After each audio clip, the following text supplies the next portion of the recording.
The Lord be with you. A reading from the Holy Gospel according to Matthew.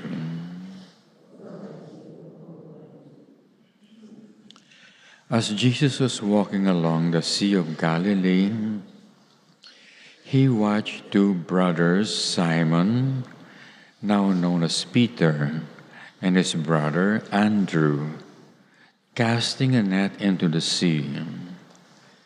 They were fishermen. He said to them, "Come after me, and I will make you fishers of men."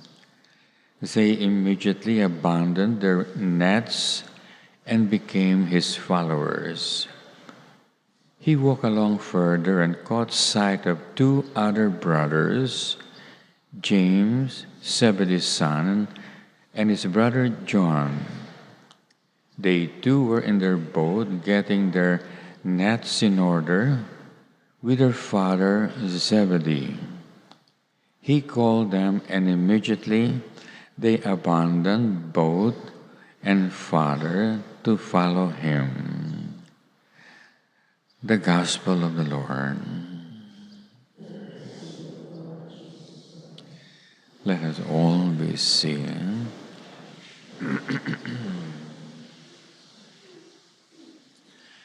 Today we are celebrating the feast of Saint Andrew, the brother of Saint Peter. This coming Sunday is the first Sunday of Advent, and Holy Mother, the Church, is showing us the demarcation line between the Old Testament and the New Testament.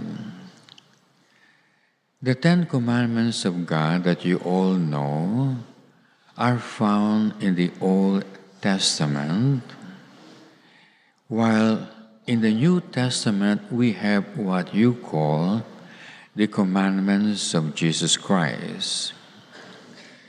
You cannot follow the commandments of Jesus Christ unless you first obey the commandments of God in the Old Testament. And so Jesus Christ, who is now going to begin the life of the New Testament, begins to summon or call his first apostles who are going to preach the way to everlasting life. Now, the first reading had very clearly said that to be saved, we have to have faith. Before you can have faith, you must hear the teachings of Jesus Christ. But before you can hear the teachings of Christ, there must be preachers who should be sent to you. And before there can be preachers sent to you, Christ have to call those preachers. Now, those are necessary steps. You cannot just listen to anyone. You have to listen to one who is chosen by God, called by Christ, taught by Christ, and who would be teaching the words of Christ, and only then can you have faith. So if you listen to one who has not been called by Christ, you cannot have faith. And so the steps has to be clearly followed. And so the gospel for today precisely shows us Christ choosing or calling his first apostles. Christ first caught the sight of the two brothers, Peter and Andrew. And he called them, and they followed him. Now, the apostles had to follow Christ in order to learn from Christ what they will teach other people. What they learn from Christ is what they should teach other people. They cannot teach anything else or other things. What they should teach is exactly what they have learned from Christ in following Him. And then Christ walked further and found James and John, the sons of Zebedee, and also chose them and called them to follow Him. Now, when Christ calls people, it is in order to follow Him. Every time Christ calls, He tells them, "Follow me." Now, St. Thomas of Aquin says that Peter and Andrew has never heard the teachings of Christ. They have never heard the preaching of Jesus Christ, and they have never seen any of the miracles of Christ. So how come they followed Him? Because Christ have seen what was in their hearts. And Christ saw that if He taught Peter and Andrew, they would easily follow Him even without hearing His words, even without seeing His miracles. Now notice that the first commandment of Christ in the New Testament, is to go home and get rid of their nets, their boats, and their jobs, and in the case of James and John, even to leave their father Zebedee. Now, if you notice, therefore, this is the first commandment of the New Testament, that you must go home, sell all your things, and leave the world. Leave your father, leave your boats, leave your nets, leave your jobs. Leave everything in the world, which is symbolized by the net, the boat, their jobs, and their father. You have to, because Christ said so. When Christ called His first apostles, that is what Christ said, to leave all things. When Christ called the young rich man, who was not going to be an apostle, He said exactly the same thing. And remember that Christ was answering the question, what must we do to have everlasting life? And so the same thing with the lawyer. The lawyer was not being called to be an apostle or a priest, and yet when the lawyer asked Christ, what must he do to have everlasting life, Christ gave exactly the same answer. And to Ananias and Sapphira, the husband and wife, Christ gave the same answer.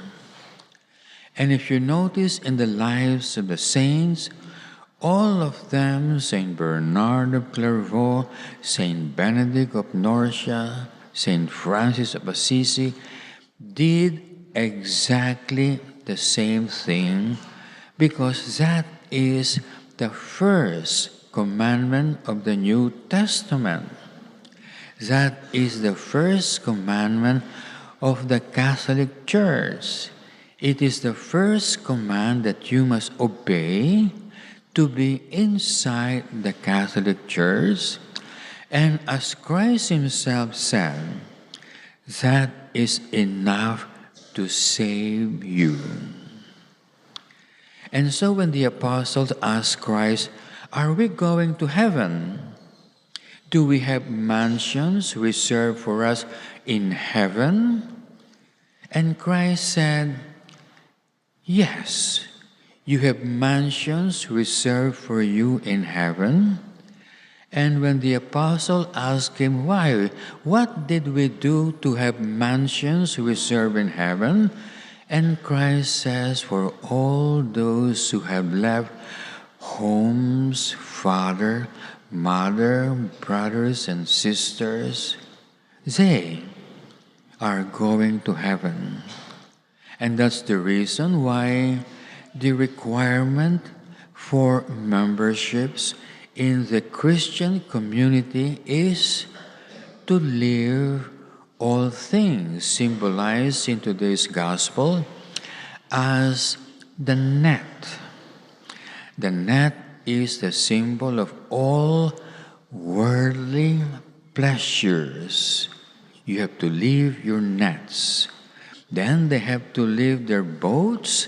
St. Thomas of Aquin says, these are worldly concerns. Not only worldly pleasures, but worldly concerns.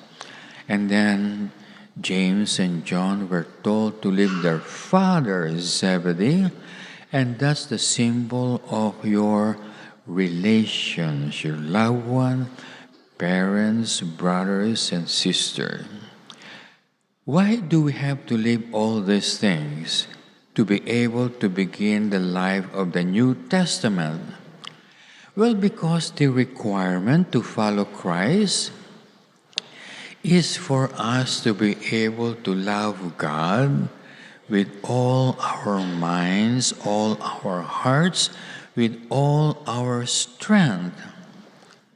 Now, how can we love God with all our minds if we have other things in our minds, like worldly pleasures? How can you love God with all your heart if you love worldly things like cell phones and computers and so on? It would be impossible. With so many worldly things and concerns, there would be absolutely no place for God in your minds and in your hearts.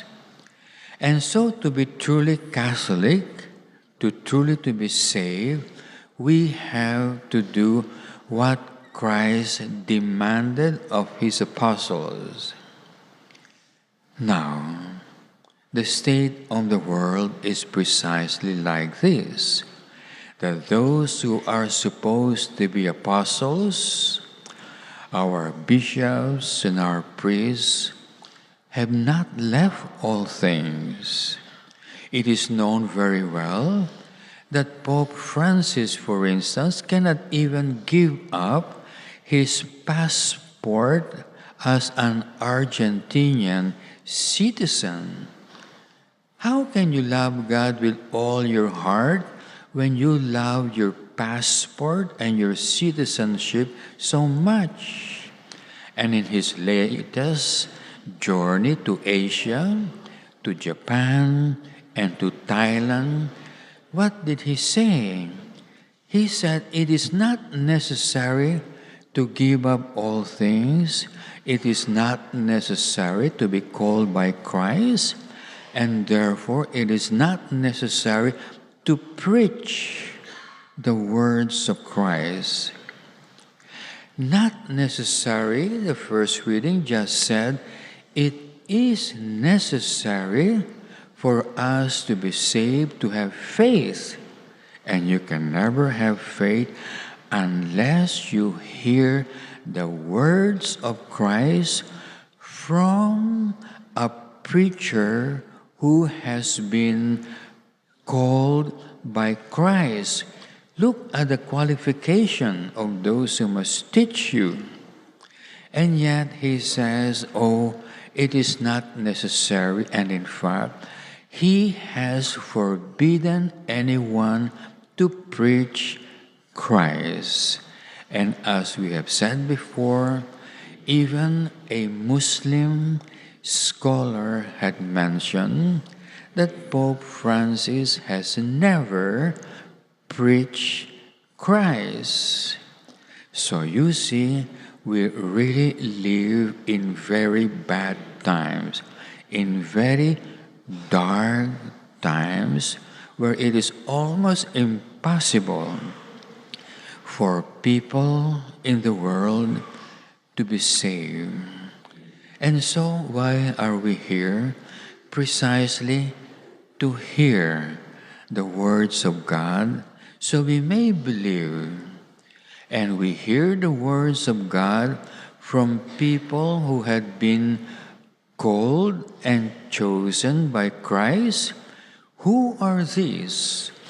The fathers and the doctors of the church who are declared precisely saints, teachers, and prophets of the Catholic Church. And so here today we have the example of the first commandment of Christ in the New Testament. You must leave your boats, your nets, and your fathers to be able to follow Christ. Don't just leave them behind.